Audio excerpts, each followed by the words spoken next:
कौन है सुरक्षित? यहाँ तक कि देश के संसद भी सुरक्षित नहीं है, देश के एमएलए भी सुरक्षित नहीं है, देश के प्रधानमंत्री भी सुरक्षित नहीं है। लेकिन सवाल है कौन है सुरक्षित?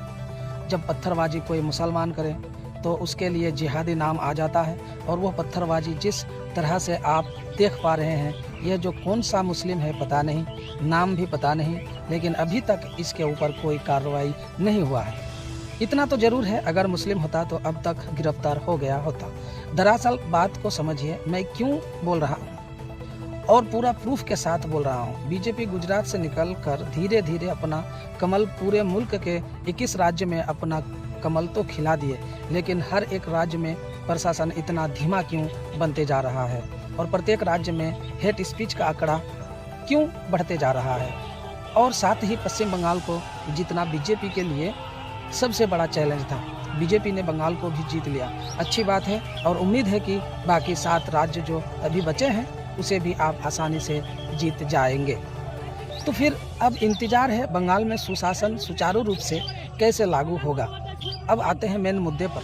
बीजेपी के मुताबिक पश्चिम बंगाल में जिस तरह से टीएमसी के दौर में हो रहे थे गुंडागर्दी और सिंडिकेट और ना जाने ढेर सारे ऐसे मामले को देखते हुए भाजपा ने अपना पैर पसारना चालू किया, और देखते ही देखते बंगाल को जीत गया। चलिए, अच्छी बात है, आप 21 राज्य के साथ साथ पश्चिम बंगाल को भी जीत गए, और अच्छी बात है, आपको बधाई हो। लेकिन आपका मुद्दा था कि अगर हम जीतेंगे तो हम किसी भी तरह गुंडागर्दी को बर्दाश्त नहीं करेंगे, सब कानूनी तौर पर होगा और संविधान के तौर पर राज्य चलेगा और देश चलेगा।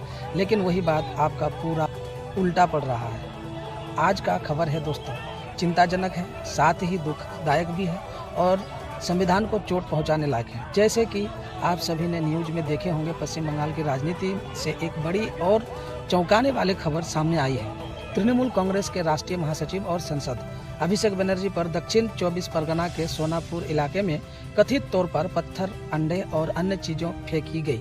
इस दौरान भारी हंगामा और अफरा तफरी का माहौल बन गया। बताया जा रहा है कि अभिषेक बनर्जी चुनाव बाद हुई हिंसा से प्रभावित परिवारों से मिलने पहुंचे थे। इसी दौरान कुछ लोगों ने उनका विरोध शुरू कर दिया। देखते ही देखते स्थिति इतनी तनावपूर्ण हो गई कि उन पर पत्थर और अंडे फेंके गए।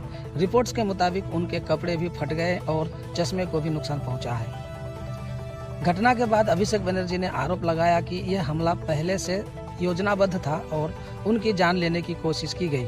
वहीं दूसरी ओर बीजेपी ने इन आरोपों को खारिज करते हुए कहा कि जनता का गुस्सा था। इस घटना के बाद पूरे पश्चिम बंगाल की राजनीति में भूचाल आ गया है। कोई